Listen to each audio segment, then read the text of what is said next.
اعوذ باللہ من الشیطان الرجیم بسم اللہ الرحمن الرحیم بلغ العلا بکمالہ کشف الدجی بجمالہ حسنت جمیع خصالہ صلو علیہ وآلہ۔ سامعین و سامعات، آج 16ویں نشست ہے اور سلسلہ ہے قرآن عظیم کے مضامین کے بیان کا۔ استفادہ ہے مفسر قرآن، شیخ الحدیث والقرآن، مفکر اسلام، قطب دورہ، غوث زماں حضرت علامہ پیر سید ریاض حسین شاہ جی مرشد کریم مدظ اللہ العالی کی ترجمہ اور تفسیر تبصرہ سے، اور آج کے اسباق اور نشست میں جو چیزیں شامل ہیں ان کی طرف بڑھتے ہیں۔ ارشاد باری تعالی ہے ترجمہ: اور یاد کرو جب نجات دی ہم نے تمہیں آل فرعون سے، جو تمہیں برا عذاب چکھاتے، تمہارے بیٹوں کو ذبح کرتے اور زندہ رہنے دیتے، تمہاری عورتوں کو، اور ان حالات میں تمہارے لیے بڑی آزمائش تھی تمہارے رب کی۔ آیت کا عمود تفسیر۔ قرآن حکیم کی اس آیت میں بنی اسرائیل کے سامنے ایک مزید تاریخی نعمت رکھی گئی کہ وہ عبرت گیری کریں اور آزادی کی قیمت سمجھنے کی کوشش کریں۔ اللہ تعالیٰ نے انہیں یاد کروایا کہ اللہ ہی نے انہیں ظالموں اور ستمگاروں کے چنگل سے نجات عطا فرمائی۔ فرعونیوں نے بنی اسرائیل کو ہدف ستم بنا رکھا تھا۔ ایک طرف وہ دیکھتے کہ ان کی بے گناہ اولاد کو قتل کیا جاتا، اور دوسری طرف ان کی تاریخ کا یہ باب بھی ہمت شکن بنا ہوا تھا کہ قبطیوں نے انہیں خدمتگار، نوکر، غلام بنا رکھا تھا۔ اس قوم کی ذہنی ابتری کا درد اس سے زیادہ کیا ہوگا کہ ان کی عورتوں کو زندہ چھوڑ کر ان سے خدمت لی جاتی۔ قرآن مجید کے بلیغ الفاظ میں فرعونیوں کے کتنی ہی قسم کے خلاف فطرت مظالم کی طرف اشارہ موجود ہے۔ آیت میں لڑکوں کے ذبح کا ذکر ہے۔ بیٹوں سے لفظوں کی تعبیر شفقت پدری کے جذبے ابھار کر موقع کی نزاکت ابھارنا ہے، اور عورتوں کے زندہ چھوڑنے کی تعبیر غیرت کو حرکت میں لانے کے لیے ہے۔ فرعون کون تھا؟ مفتی احمد یار خان بدایونی لکھتے ہیں کہ حضرت ابراہیم علیہ السلام کے بعد یعقوب علیہ السلام تک ان کی اولاد کنعان ہی میں آباد رہی۔ پھر یوسف علیہ السلام اپنے بھائیوں کے حسد کی وجہ سے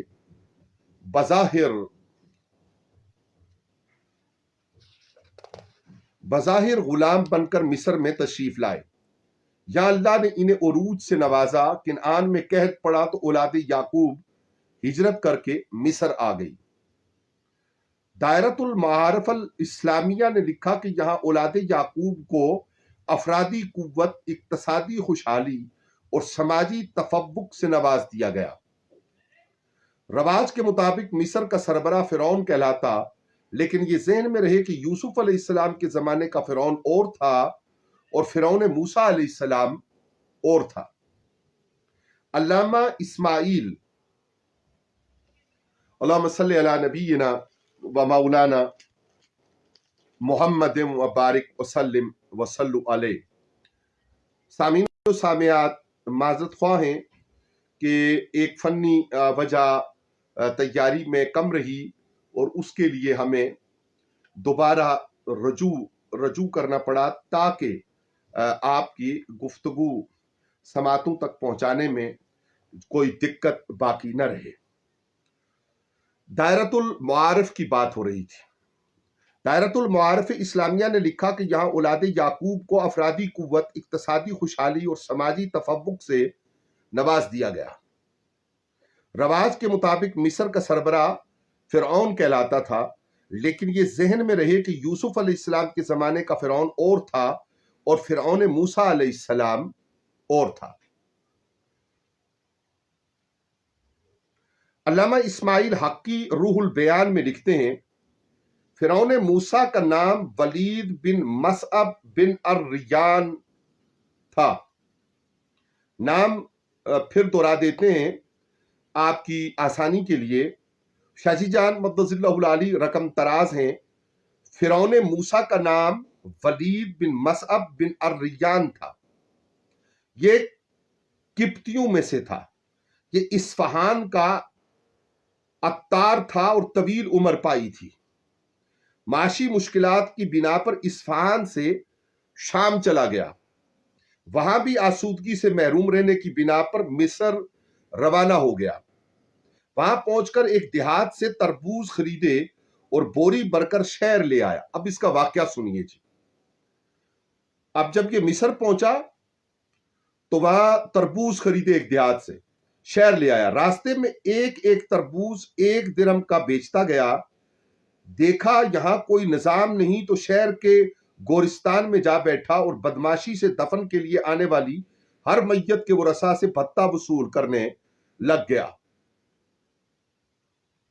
ایک عرصہ میں اس نے دولت جمع کر لی. اسی اثناء میں ملک معظم کو پتہ چل گیا. کسی طرح شکایت ہو گئی. اسے گرفتار کر کے بادشاہ کے سامنے پیش کیا گیا.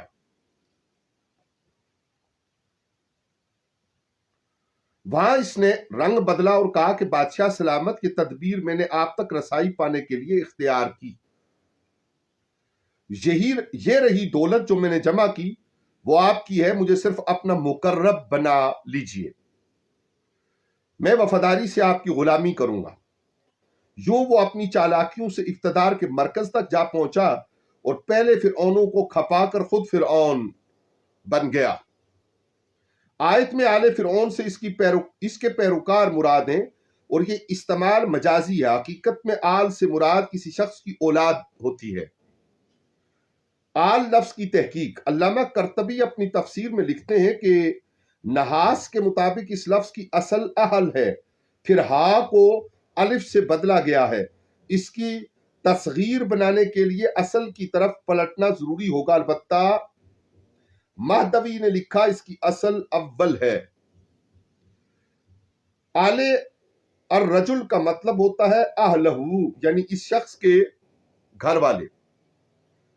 ابن منظور لکھتے ہیں آدمی کے آل سے مراد اس کے کنبہ کے افراد اور اس کے نسبی متعلقین ہوتے ہیں. ائمہ لغت نے اہل اور آل میں ایک لطیف سا فرق لکھا ہے. وہ فرماتے ہیں کہ آل اخصا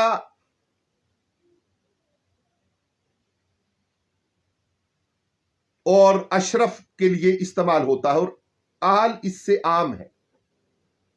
اہل اور اہل بیت جب حضور صلی اللہ علیہ وآلہ وسلم کی طرف منسوب ہو تو اس سے مراد ان کے اخص اشراف اور ان کے گھر والے مراد ہوئے. جہاں کہیں یہ پیروکاروں کے معنی میں استعمال ہوا ہے وہ مجازی استعمال ہوا ہے. بچوں کو قتل کرنے کی وجہ علامہ بغوی نے اپنی تصویر میں لکھا کہ لڑکوں کو زندہ نہ چھوڑنے اور لڑکیوں کو زندہ چھوڑنے کی وجہ یہ تھی کہ فرعون نے خواب میں دیکھا تھا کہ بیت المقدس کی طرف سے ایک آگ بھڑکی اور سارے مصر کو اپنے گھیرے میں لے لیا اور قبطی سارے کے سارے اس آتش کے محاصرے میں جل کر راکھ ہو گئے. فرعون نے خوف کے مارے کہنوں سے خواب کی تعبیر پوچھی. انہیں کہا بنی اسرائیل میں ایک لڑکا پیدا ہوگا جو تجھے ہلاک کر دے گا. اس کے بعد فرعون نے حکم دیا کہ بنی اسرائیل میں جو لڑکا پیدا ہو اسے ہلاک کر دیا جائے اور لڑکیوں کو زندہ چھوڑ دیا جائے. قاضی ثناء اللہ پانی پتی نے لکھا کہ 12,000 سے زیادہ بچے قتل کر دیے گئے اور بوڑھے بڑے وبائی مرض میں ہلاک ہونے لگ گئے. اب قبطیوں نے سوچا اس طرح تو سب بنی اسرائیل مر جائیں گے. اگر ایسا ہو گیا تو ہمارے کام کون کرے گا؟ اس پر حکم میں تخفیف ہوئی اور فیصلہ ہوا کہ 1 سال بچے قتل کیے جائیں اور 1 سال انہیں زندہ چھوڑا جائے. مفسرین لکھتے ہیں حضرت ہارون علیہ السلام مولت والے سال پیدا ہوئے اور حضرت موسیٰ علیہ السلام اسی سال پیدا ہوئے جو بچوں کے قتل کر دینے کا سال تھا. یاد رکھنے کے لیے اہم بات، قرآن مجید کے تلاوت اور مطالعہ میں اس حقیقت کو قارئین کبھی فراموش نہ کیا کریں کہ جہاں تاریخی واقعات بیان ہوئے ہیں ہر واقعہ کو تحریک محمدیہ سے کوئی خاص مماثلت ہوتی ہے. اسی میں غور و فکر کر کے نفسی، شخصی اور اجتماعی تربیت کر کے اصلاح اور فلاح کی منزل تک پہنچنا آسان ہوتا ہے. زیر نظر آیات میں بھی غور و فکر کی جائے تو محسوس ہوتا ہے کہ یعقوب علیہ السلام اور ان کی اولاد کنعان سے ہجرت کر کے مصر تشریف لائے. ہمارے آقا صلی اللہ علیہ وآلہ وسلم نے بھی مکہ سے مدینہ ہجرت فرمائی.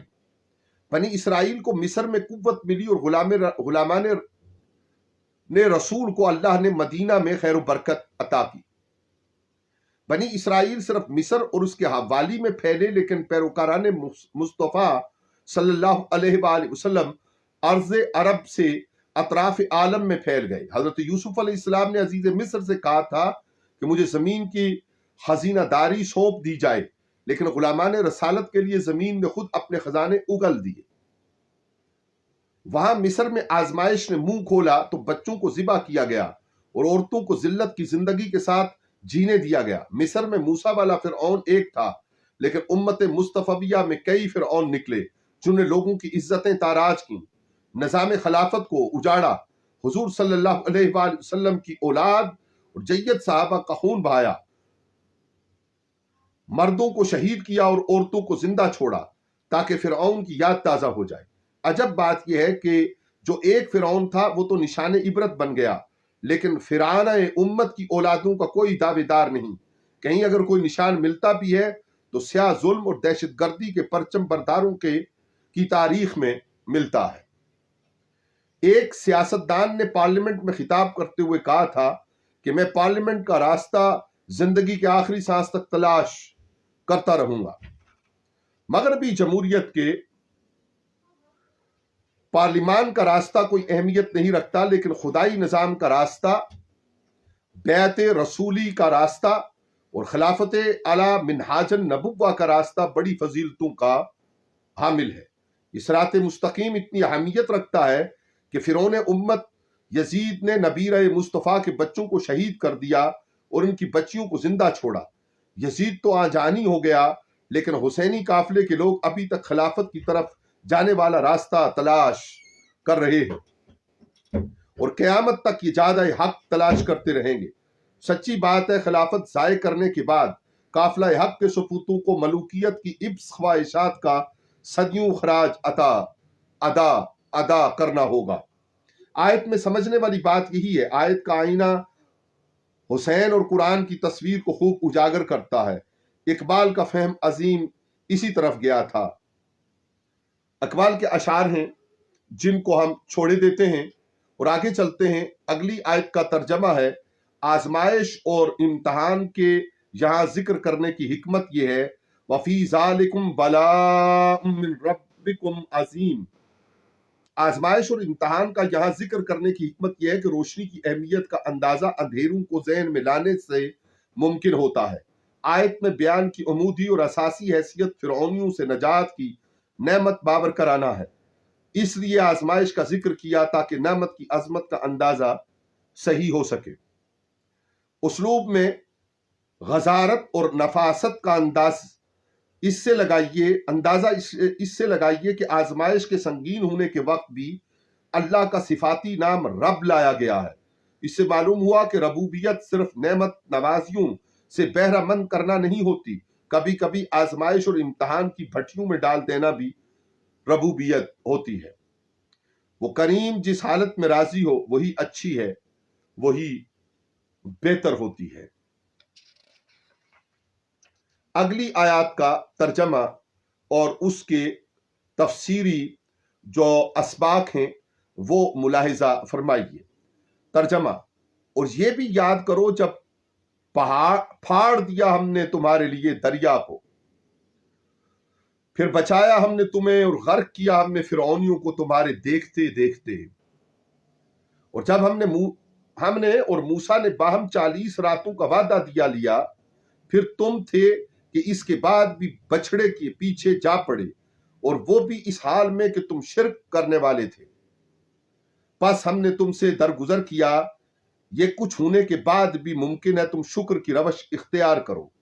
اور یاد میں رکھو جب ہم نے کسی کی وجہ سے موسیٰ کو کتاب اور معجزے دیے، ہم نے کسی کی وجہ سے موسیٰ کو کتاب اور معجزے دیے تاکہ تم صحیح راہ کے پانے والے ہو جاؤ. ایک آیت کا ترجمہ اور اس کی تفسیر ملاحظہ ہو۔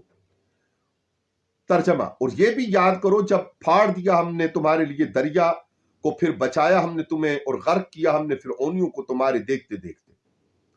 ماحول میں موسیٰ علیہ السلام نے شعور کی اتنی گرمی پیدا کر دی کہ بنی اسرائیل سمجھنے لگ گئے کہ ان کی نسل کشی کی جا رہی ہے۔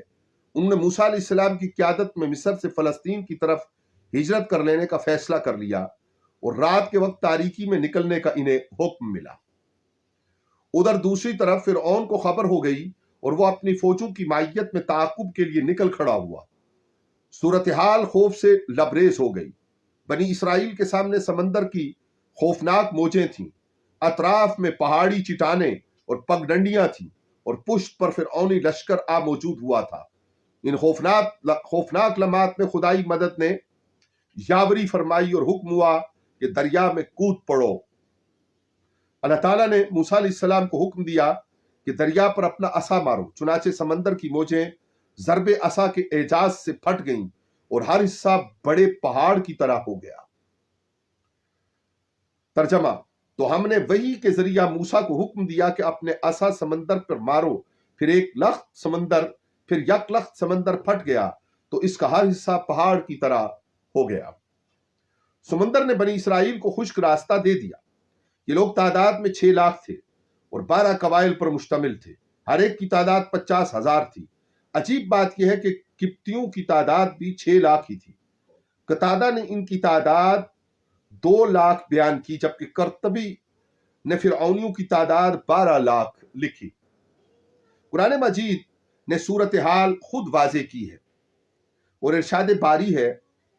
ترجمہ: پس جب دونوں لشکروں نے ایک دوسرے کو دیکھا، اصحاب موسیٰ بولے، ہم تو یقیناً گرفت میں آ گئے۔ موسیٰ علیہ السلام کی زبان سے تسلی کا نور بانٹا گیا۔ موسیٰ علیہ السلام کی زبان سے تسلی کا نور بانٹا گیا۔ قال اللہ، فرمایا ہرگز نہیں، ان معی ربی سیہدین، میرے ساتھ میرا رب ہے، وہ ضرور مجھے منزل تک پہنچائے گا۔ پانی نے 2 اطراف میں پیچھے ہٹ کر درمیان میں خشک راستہ چھوڑ دیا۔ بنی اسرائیل کے گزرنے کے بعد فرعونی لشکر بھی اسی راستے پر چل پڑا، لیکن جب وہ لوگ وسط میں پہنچے تو پانی کے دونوں استادہ حصے باہم مل گئے، اور جو فرعون اپنے لشکروں سمیت غرق آب ہو گیا۔ ترجمہ: نہیں، آیت میں بکم کی 2 تفاسیر ہیں، معافی چاہتے ہیں۔ پچھلا جملہ پھر ملاحظہ کیجئے، لیکن جب وہ لوگ وسط میں پہنچے تو پانی کے دونوں استادہ حصے باہم مل گئے، اور جو فرعون اپنے لشکروں سمیت غرق آب ہو گیا۔ آیت میں بکم کی 2 تفسیریں۔ پہلی تفسیر تو یہ ہے کہ جب وہ لوگ چلتے تو ان کے چلنے سے پانی متفرق اور جدا ہو جاتا، جس طرح کسی واسطے کے ذریعے کوئی شے 2 حصوں میں بٹ جاتی ہے، ایسے ہی ان کے چلنے سے پانی ہٹ گیا۔ یہ معنی رازی نے بیان کیا ہے، لیکن سوچنے والی بات یہ ہے کہ سمندر اتنا کم گہرا تو نہیں ہوتا کہ اسے پیدل یا سوار ہو کر عبور کیا جا سکے۔ توجیہ کے بجائے تسلیم ایمانی راہ ہے کہ اس کو معجزہ مانا جائے۔ مادی عقل سے تو اس کی توجیہ رات کے وقت لکڑیاں چننے کے مترادف ہے۔ دوسری تفسیر رازی نے بیان کی کہ بنی اسرائیل کو نجات دینے کے سبب پانی متفرق ہو گیا۔ وَأَنْتُمْ تَنْظُرُونَ کی تفسیر۔ علامہ قرطبی لکھتے ہیں کہ یہ جملہ حال ہے اور اس کا معنی ہے تم اپنی آنکھوں سے دیکھ رہے تھے۔ کہا جاتا ہے کہ فرعونی مردہ حالت میں پانی پر تیرنے لگ گئے تھے اور موسیٰ علیہ السلام کے ساتھیوں نے اس حالت میں انہیں دیکھا۔ دشمن کو اس حالت میں تباہ حالت میں دیکھنا ایک معنی رکھتا ہے۔ رازی نے لکھا کہ آیت میں دیکھنے سے مراد عبرت کی نگاہ سے دیکھنا ہے۔ وَأَنْتُمْ تَنْظُرُونَ کا معنی یہ بھی ہو سکتا ہے کہ تم دیکھ سکتے ہو، یعنی تم سوچ سکتے ہو۔ آیت میں مقام فکر۔ اللہ تعالیٰ کی طاقت اور قوت ظاہر ہوئی۔ مقاصد قرآن میں یہ ایک اہم نقطہ ہوتا ہے کہ توحید پر ایمان روح میں اتر جائے۔ صداقت کتاب روشن ہو کر سامنے آئی۔ عرب کے امیوں کے پاس علم اور معلومات کا کوئی ذریعہ نہ تھا۔ وحی نے یہ واقعات باطنی کیفیات کے ساتھ کھول دیے۔ اس چیز نے کتاب پر ایمان کو مضبوط کیا۔ عصائے کلیمی کا اعجاز ظاہر ہوا۔ قرآن کا یہ خاص موضوع ہے کہ رسولوں پر ایمان کو مضبوط کیا جائے۔ موسیٰ علیہ السلام کے واقعہ میں بار بار عصا کا ذکر لکڑی پر ایمان کی دعوت نہیں، اللہ جو اعزاز اپنوں کو دیتا ہے اسے کھول کر بیان کرنا مقصود ہے۔ اللہ اکبر۔ تسلیم کی راہ چلنے والے خوش بخت ہوتے ہیں اور انکار کی پگڈنڈیوں پر بھٹکنے والے بدبخت ہوتے ہیں۔ اللہ جب مادی، روحانی اور تاریخی نعمتوں سے نوازے تو بندوں کو اس کا شکر ادا کرنا چاہیے۔ آیت اللہ کے دوستوں کو عزت کی نعمت اور ان کے دشمنوں کی ہلاکت کے یقین کا شعور نعمت بنا کر پیش کرتی ہے۔ خود کو جو شخص خدا کہتا ہے اسے ہلاک کر کے پانی پر لکڑی کی طرح تیراتے تیراتے موسیٰ علیہ السلام کے پیروکاروں کے سامنے لے آنا تعجب ناک تو ہے ہی، لیکن عبرت کی جو یہ کتاب 100 مرتبہ پڑھنے کے قابل بنا دینا ہے کہ بندے کو ہر وقت توبہ کرنی چاہیے۔ تکبر، غرور اور ڈھٹائی کا راستہ نری تباہی ہے۔ اللہ کے رسولوں سے الجھنا نہیں چاہیے اور اللہ کے خاص بندوں کی تکریم دل و جان میں راسخ ہونی چاہیے۔ ترجمہ: اور جب ہم نے اور موسیٰ نے باہم 40 راتوں کا وعدہ پا لیا، پھر تم تھے کہ اس کے بعد بھی بچڑے کے پیچھے جا پڑے، اور وہ بھی اس حال میں کہ تم شرک کرنے والے ہو۔ بنی اسرائیل کی تاریخ ہدایت کی وہ بدترین مرحلہ جب وہ لوگ گمراہیوں کی خطرناک دلدل میں جا پھنسے۔ آیت میں ماضی کی سرگزشت یہود کے سامنے رکھ کر بیدار ہونے کی دعوت دی جا رہی ہے اور ان کے لیے عقیدہ توحید کے تسلیم کرنے کا ماحول بنایا جا رہا ہے۔ یقیناً قرآن کا یہ بہت بڑا احسان ہے جو ماضی کے مفسدین اور حال کے مضلین سب کے لیے حق اور سچائی کی تصویر نمایاں کی جا رہی ہے۔ قرآن مجید کے مطابق جب بنی اسرائیل فرعونیوں کے چنگل سے نجات پا چکے اور فرعونی اپنے کرتوتوں کی پاداش میں غرق ہو گئے تو حضرت موسیٰ علیہ السلام کو حکم ملا کہ وہ طور پر جائیں اور وہاں 30 راتیں قیام کرنے کے بعد تورات کی تختیاں لے کر آئیں۔ بعد ازاں آزمائش کے لیے 10 راتوں کا اضافہ کر دیا گیا۔ اس طرح یہ 40 راتیں بن گئیں۔ دوسری طرف سامری جو مکار اور فریب کار شخص تھا، اس نے کذب اور مکاری کے سحر سے بنی اسرائیل سے سونا اور جواہرات ہتھیا لیے اور اس سے ایک بچڑا بنا لیا جس سے مخصوص قسم کی آواز سنائی دیتی تھی۔ لوگوں کو عقیدہ توحید سے برگشتہ کرنے کے لیے اس کی یہ فسوں سازی اپنا حلقہ بنانے میں کامیاب ہو گئی۔ یہ بات درست ہے کہ ہارون علیہ السلام ایک اقلیت کے ساتھ آئین توحید پر قائم رہے۔ آیت میں انہی 2 باتوں کی طرف اشارہ کیا گیا۔ یہ بات قطعی صدق ہے کہ بیگانوں کا مقابلہ کرنے سے اپنوں کی تربیت مشکل مرحلہ ہوتا ہے۔ موسیٰ علیہ السلام کے لیے آزمائش دوہری تھی، دوسروں کا کفر اور باطل ختم کرنا اور اپنی ملت میں گمراہیوں کے رجحانات کو مٹانا۔ قرآن حکیم کی لمحہ بلمحہ کی یہ بیان کی ہوئی داستان مسلمانوں کو سمجھاتی ہے۔ کیا سمجھاتی ہے؟ قرآن اور نظام قرآن کو سمجھنے میں وہ کسی تساہل کا شکار نہ ہوں۔ شرک ظلم ہے۔ تربیت کے قرآنی دستور سے وہ ابا نہ کریں۔ تربیت کے لیے 40 روزہ قرآنی ورکشاپ منعقد کریں۔ فرعونیوں، نمرودوں اور یزیدیوں کے خلاف قرآنی پرچم بلند کریں اور حق کو حق کرنے کی کوشش جاری رکھیں۔ سامریوں کی پہچان پیدا کریں اور ان کو کبھی بھی دل اور دماغ میں گھسنے کا موقع